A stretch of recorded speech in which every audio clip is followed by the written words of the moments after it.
Good morning to all. We are from grade 6A section, Chittamar Metric Higher Secondary School. We are going to tell about nouns. I am nouns.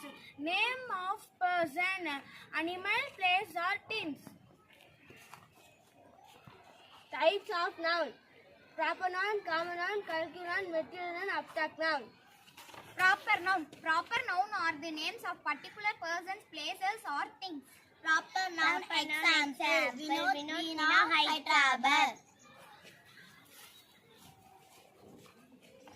Common noun does not point any out particular place or thing but is common to all things.